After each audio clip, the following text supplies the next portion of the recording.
네.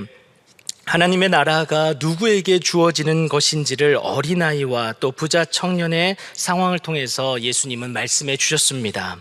그게 이제 10장의 13절부터 16절까지 또 17절에서 27절까지 이 비유를 통해서 또 그 상황을 통해서 말씀을 해 주셨는데요. 그런데 들었음에도 깨닫지 못하는 제자들은요, 32절을 보시면 예루살렘으로 올라가는 그 예수님을 따르면서도 두려워했습니다. 그 이유는 다른 것이 아니라 베드로가 염려했던 것처럼 모든 것을 버리고 주를 따랐지만 31절 어제 본문입니다. 먼저 된 자로서 나중 되지는 않을까 두려워했던 것이죠.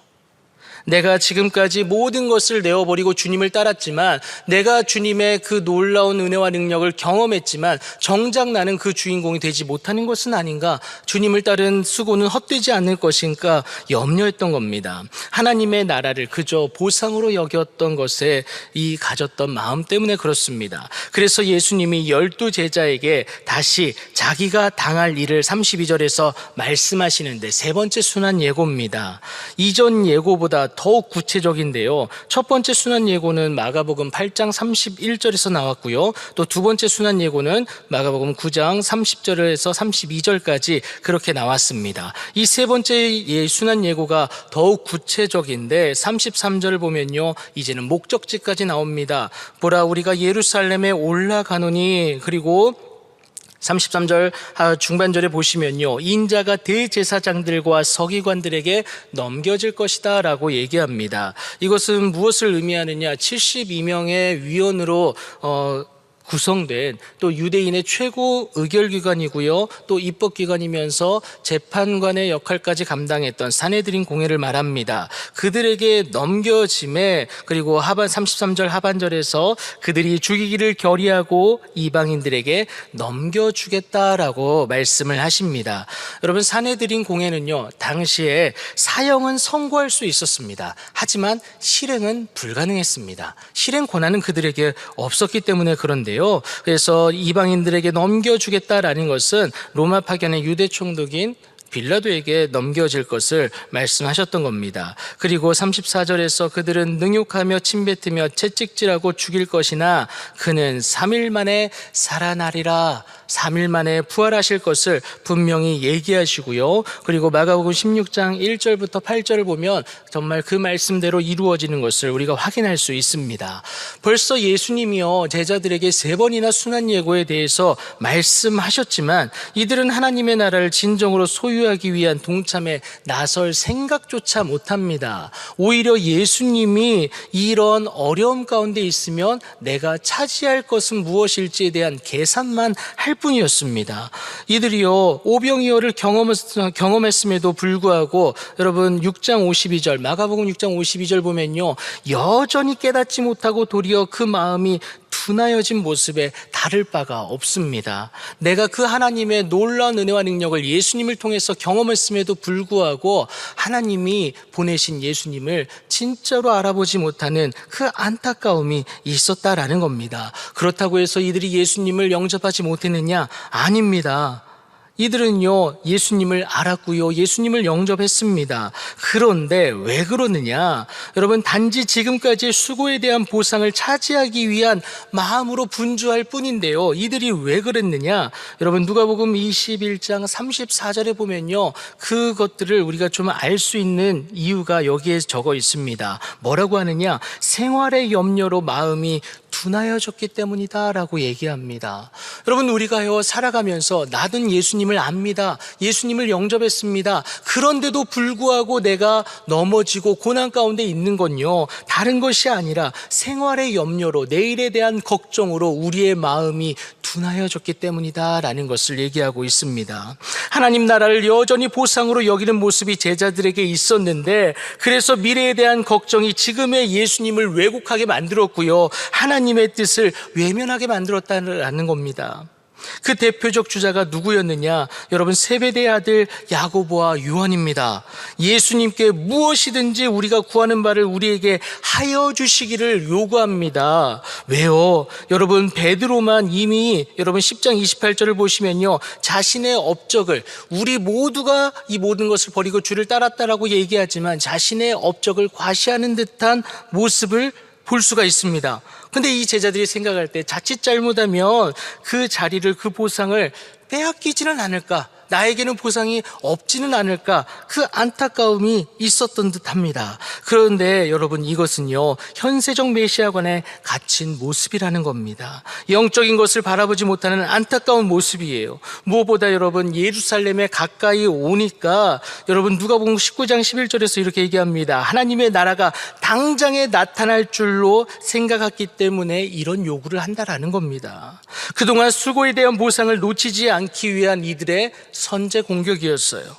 그럼에도 그들의 요구가 무엇인지를 물으시는 예수님께 주의 영광 중에서 우리를 하나는 주의 우편에, 하나는 좌편에 앉게 하여 달라라고 요구를 합니다.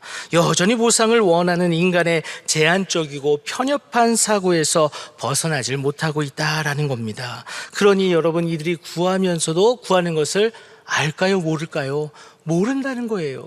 내가 구하면서도 이것이 나에게 유익한 것인지, 내가 이것을 감당할 수 있는 것인지 알지를 못한다라는 겁니다. 그것을 38절에서 얘기하고 있죠. 그런 그들에게 주님은요, 자신이 마시는 잔과 받는 세례에 동참해야 할 것을 여러분 38절 중반절에서 말씀을 하시는데, 이것은 여러분 단순히 일순간의 행동을 얘기하는 게 아닙니다. 여러분 30절, 여러분 마가복음 10장 30절에 보면요, 현세에 있어 집과 형제와 자매와 어머니와 자식과 전토를 100배나 받되 무엇을 겸하여 받아야 된다고 얘기합니까? 박해를 겸하여 받아야 된다라고 얘기합니다. 그런데 이것을 금세 잊어버린 모양입니다.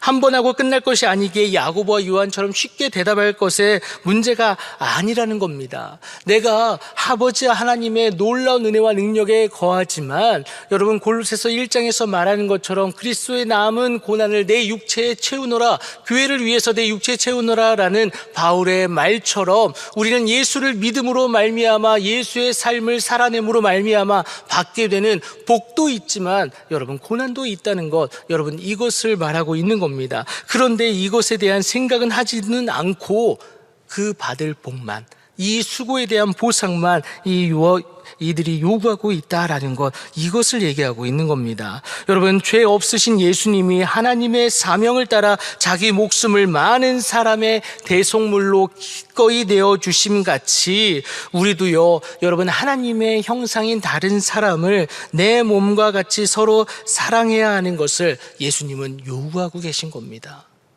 여러분, 우리는요, 좋은 자리만을 원합니다. 좋은 보상만을 원합니다. 좋은 것만을 원해요. 그런데 여러분, 그것에 따른 책임도 우리에게 있다라는 것을 기억해야 한다라는 겁니다. 여러분, 우리가 예수님이 사랑한 것처럼 나도 다른 사람을 사랑할 수 있어. 여러분, 그런데 그게 한 번만 사랑하는 게 아닙니다. 여러분, 한 번만 사랑해서 끝나는 게 아니에요. 나를 좋아해 주는 사람을 나도 사랑해 주는 것, 여러분 누구든지 할 수 있습니다. 나를 미워해하는 사람 한 번 사랑하는 것, 조금만 노력하면 할 수 있습니다. 그런데 그게 아니라 여러분, 어떠한 상황에서도 여러분 요한복음 13장 1절이 말하는 것처럼 끝까지 사랑하는 예수님의 모습을 우리가 닮아가야 한다는 사실입니다. 여러분, 예수님을 닮아가는 자가 예수님과 동행하고요, 그것이 예수님의 좌우편에 앉게 되는 은혜도 누리게 된다라는 겁니다. 그렇게 동행하는 자에게 그리스도가 얻은 영광을 하나님은 반드시 경험하게 하신다라는 겁니다. 이것을 들은 열제자가요, 여러분 깨닫기보다는 자기들을 제쳐두고 자리를 차지하려고 했던 이 야고보와 요한에 대해서 분노를 느낍니다. 화를 내요. 그런 답답한 모습을 보이는 제자들을 예수님께서 불러다가 말씀을 하시는데 42절입니다. 42절에서 뭐라고 얘기하느냐? 이방인의 집권자들이 그들을 임의로 주관하고 그 고관들이 그들에게 권세를 부리는 줄을 너희가 알거니와 라고 말씀하십니다. 그러니까 세상의 권력을 쟁취한 자들이 그 권력을 가지지 않은 자들에게 하는 횡포와 그 모습들을 너희들이 알지 않느냐. 그렇다고 밑에 있는 사람이 그 권력을 이양받았을 때에 여러분 그 사람들이 그런 모습들이 없냐? 아니요. 동일하게 나타난다라는 겁니다. 또 권력을 쟁취하기 위한 그 모습들이 있다라는 거예요. 권력이 권력을 잡아먹고 또 그 권력으로 또 사람들을 압제해 온다라는 것을 얘기하고 있는 겁니다. 그런데 반대로 하나님의 나라는 권력을 잡기 위해서 권력을 이용하는 것이 아니라 새로운 질서를 하나님이 말씀을 하시는데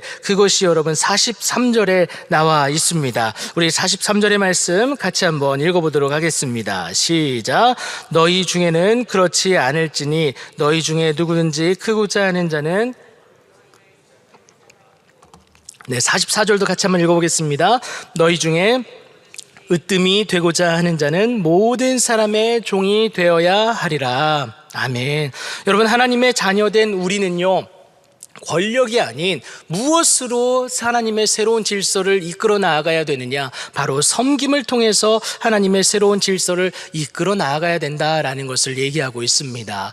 여러분 세상에 비춰지는 이 모습, 세상의 방법대로 한다면요 권력을 쟁취하기 위해서는 권력으로 이것을 끌어모아야 되는데 그것이 아니라 하나님 나라의 새로운 질서로 섬김을 통해서 이것을 가져가는 이 모습이 세상에는 무엇으로 보이느냐? 마태복음 5장 16절에서 말하는 것처럼 착한 행실로 보여진다라는 겁니다. 그럼 마태복음 5장 16절이 말하는 게 무엇입니까? 우리의 착한 행실로 말미암아 어떻습니까? 내가 찬양하는 하나님을 그 사람들도 나의 삶을 바라보는 그 세상 사람들도 하나님께 영광 돌리게 하라는 것 아닙니까? 여러분 우리의 창조 목적 무엇입니까? 하나님께 영광 돌리는 것, 하나님을 찬양하는 것. 여러분 이사야 43장 21절이 말하지 않습니까?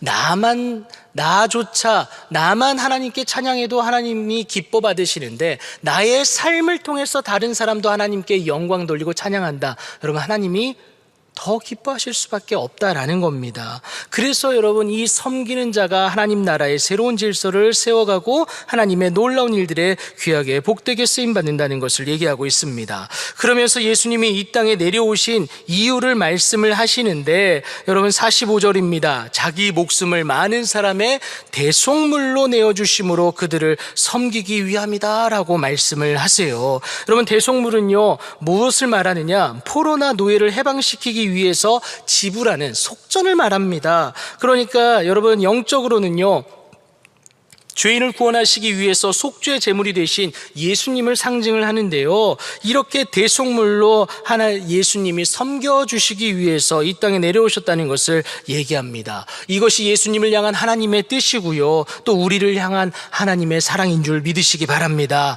예수님은 세상의 으뜸이 되기 위해 내려온 것이 아닙니다. 하나님의 사랑을 친히 실천함으로 우리에 대한 하나님의 사랑을 확증하기 위해서 로마서 5장 8절 우리가 여전히 아직 죄인이었지만 하나님께서 어떻습니까? 그리스도께서 우리를 위하여 죽으심으로 하나님께서 우리에 대한 자기의 사랑을 확증하시기 위해서 여러분 종의 형체로 예수님을 이 땅에 보내셨고 예수님이 우리에게 오셨다라는 것을 빌립보서 2장 7절이 말하지 않습니까? 이것이 여러분 예수님의 사명이셨습니다. 이 땅 가운데서 여러분 믿음의 주가 되시고 또 온전하게 하시는 이 예수를 바라봄으로 예수님을 닮아가야 하는 우리 또한 그 사명을 가지고 있는 줄 여러분 믿으시기 바랍니다.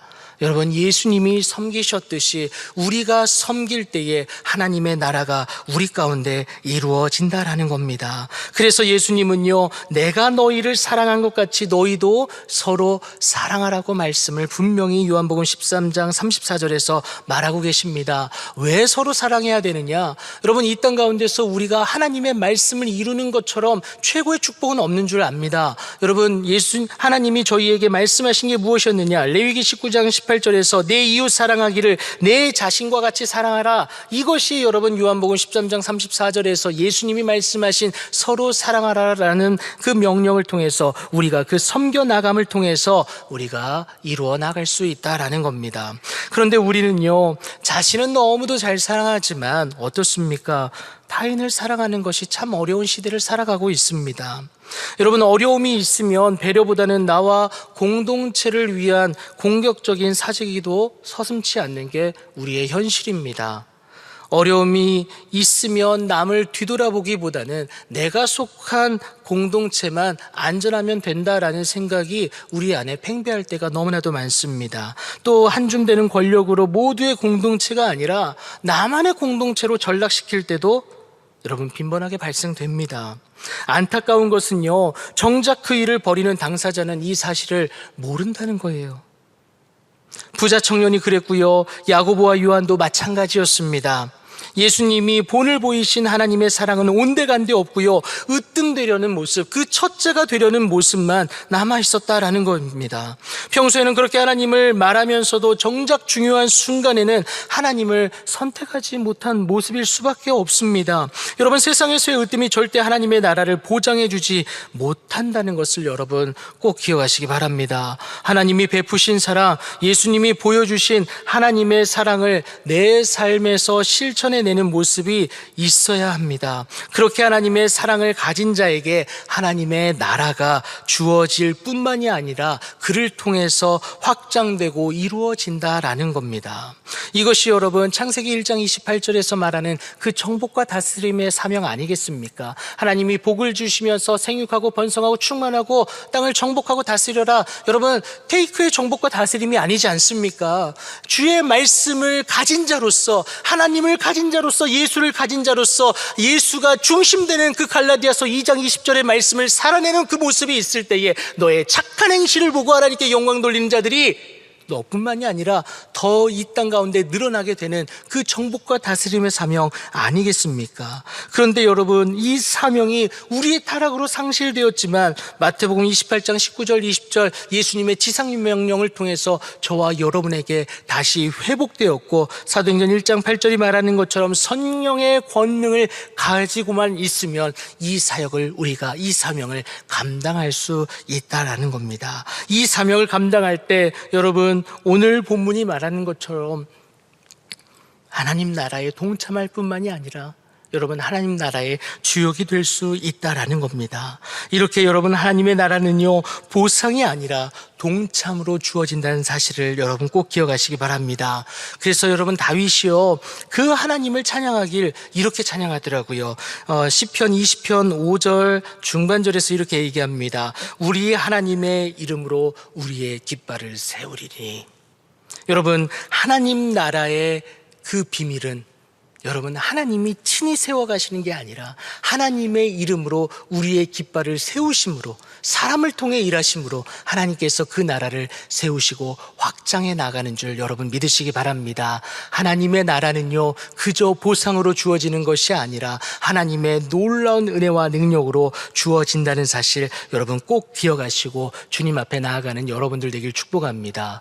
요즘 들어서 저에게 은혜가 되는 한 단어가 있습니다. 한 문장이 있는데요, We with Jesus, 예수를 가진 우리. 여러분, 이 땅 가운데 살아가면서 내가 하나님의 일꾼으로서, 내가 하나님의 자녀로서 살아가는데 나에게 무언가 보상이 없는가? 여러분, 다른 것이 보상이 아니라 예수님이 우리에게 최고의 보상이 되어주시는 줄 여러분 믿으시기 바랍니다. 여러분, 예수를 가진 우리로 살아낼 때에 하나님께서 함께 하시는 그 귀하고 복된 은혜가, 여러분 하나님의 나라가 나를 통해서 이루어지고 나를 통해서 확장되어지는 그 기쁨을 누릴 수 있다라는 겁니다. 예수를 가진 우리이기 때문에 지금의 이 어려움도 이겨낼 수 있고요, 예수를 가진 우리이기 때문에 오늘 이 시간도 우리가 하나님의 나라를 소망하면서 나를 통해 이 땅 가운데서 이루어질 하나님의 나라를 기대할 수 있고 또 기도할 수 있는 거 아니겠습니까? 여러분, 오늘 이 시간 참으로 어려움 가운데 있는 줄 압니다. 하지만 예수를 가진 우리로 살아가실 때에 하나님께서 놀랍도록 부어주시는 귀하고 복된 은혜가 있게 될 줄 믿습니다. 여러분, 이 어려운 시기 여러분 더 권력을 쟁취하기 위해서, 으뜸이 되기 위해서, 나만 잘 되기 위해서 여러분 끌어모으는 여러분들이 되는 것이 아니라 오늘 본문의 말씀처럼 더 섬기고 더 하나님 나라를 나를 통해서 이루어가는 귀한 은혜를 누리셔서 정말 하나님의 놀라운 은혜와 능력, 하나님이 100배나 주시는 귀하고 복된 은혜의 주인공 여러분들이 되기를 예수님의 이름으로 축복합니다. 오늘 말씀을 기억하시면서 오늘도 하나님 나라에 동참하는 내가 되어서 하나님의 이름으로 삶의 모든 영역에 승리의 깃발을 세우는 우리가 되게 해달라고, 그래서 이 모든 어려움이 예수를 가진 나로 말미암아 해결되어지고 하나님의 귀하고 복된 은혜 가운데 나아갈 수 있는 귀한 우리가 되게 해달라고 이 시간 우리 주님의 이름을 한번 외치고 우리 같이 기도하도록 하겠습니다.